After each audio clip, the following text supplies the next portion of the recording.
everyone, I am Leslie Joy Tango Credo, your nursing student from University of Cagayan Valley. And for today, I am going to perform the Leopold maneuver. So the maneuver is the standard complexion of the abdomen for assessing the fetal position, presentation, and degree descent.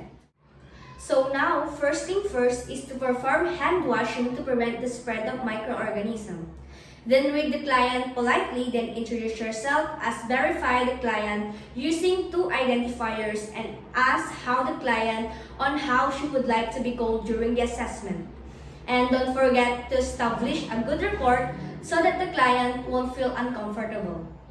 Then now explain the procedure to the client and give the client opportunity to ask a range for her concerns. So this procedure can be performed with full bladder. So let the patient empty her bladder first before the procedure because emptying your bladder promotes comfort and of course it allows a productive palpation because fetal contour will not be absorbed by a descendant.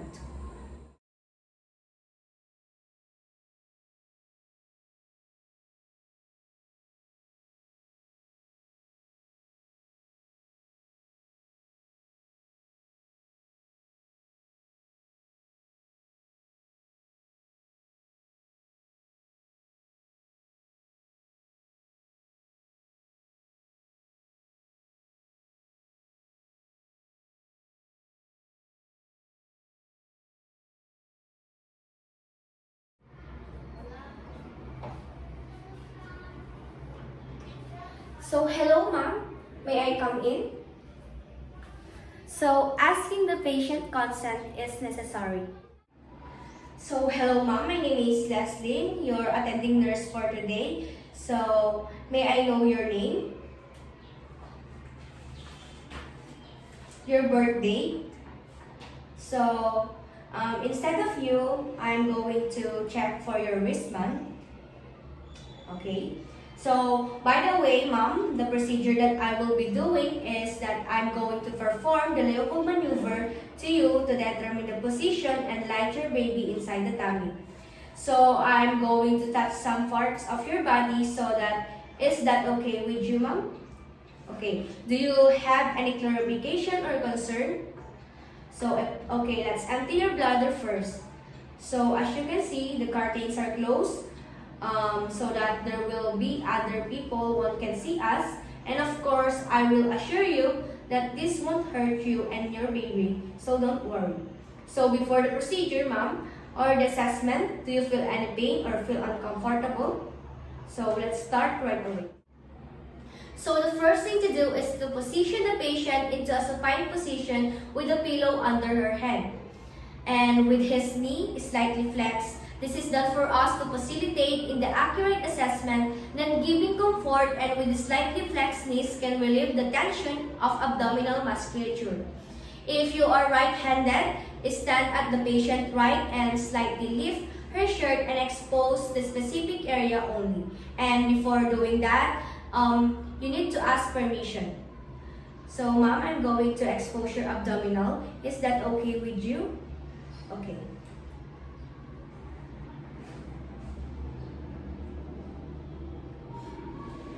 So now let's do the first maneuver. So face the patient and palpate the uterine fundus to determine what part of the fetus lies in the upper part of the fetus. So this is to determine if the baby's head feels hard, round, freely movable, and ballotable, and of course that nodular is softer.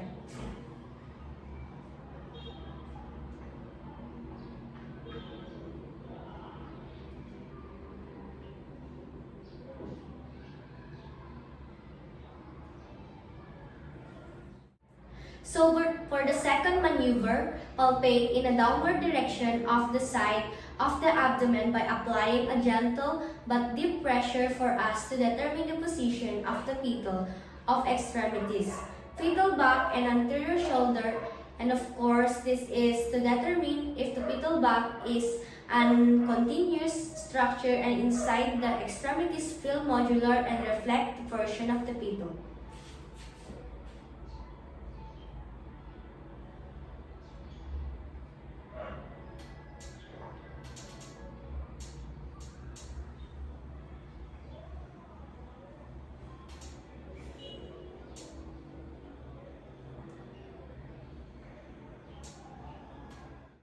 So for now, the third maneuver, place one hand into a symphysis pubis and grasp the lower uterine at the segment between the thumb and the fingers. Feels the presenting part. This is for us to determine if the engagement has occurred, and of course, if the fetal feels in the pelvis, and also if the head of the pelvis is 0% part and still movable. This means this is not yet engaged.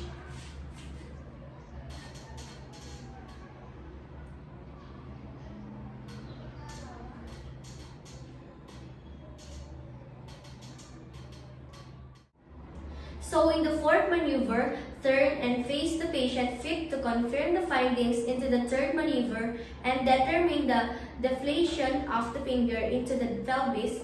This is for us to know if the sympathetic prominence is felt on the side where there is greater resistance to the descent of the vertex.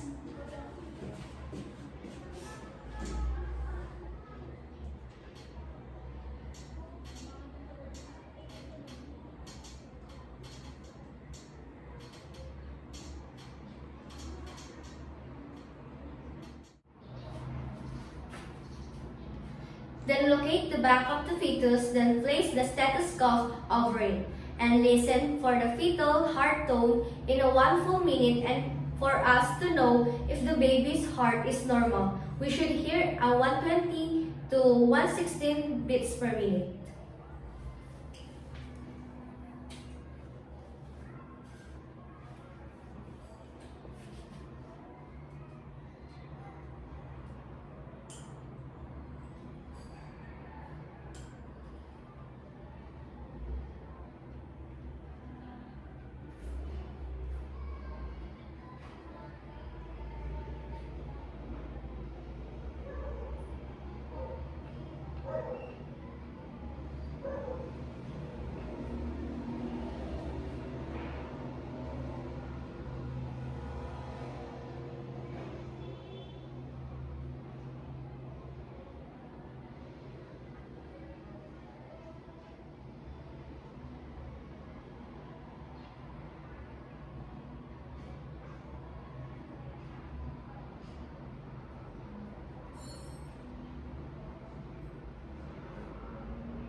So note for the location, rate, character of the fetal heart for documentation and record afterwards.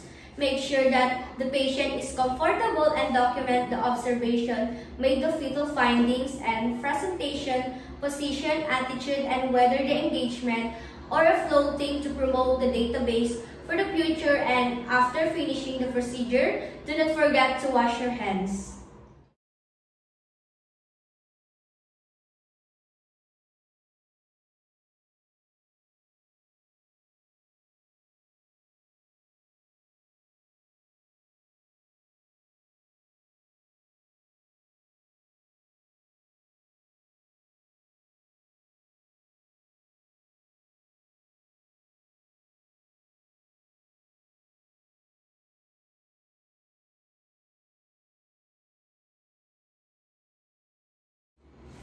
So note for the location, rate, character of the fetal heart for documentation and record afterwards.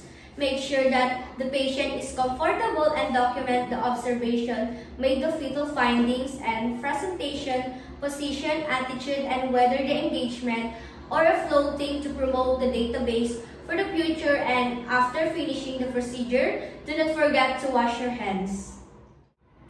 Today, I examined a 26 years old and 21 weeks and 5 days with her first pregnancy. So upon the palpating, it was soft and non-tender. The baby's head feels hard, freely movable, and the structure fell at the side of the fetal back, so the extremities filled the nodular, and it reflects that the portion of the fetal, the presenting part, is still movable, which means it is not yet engaged.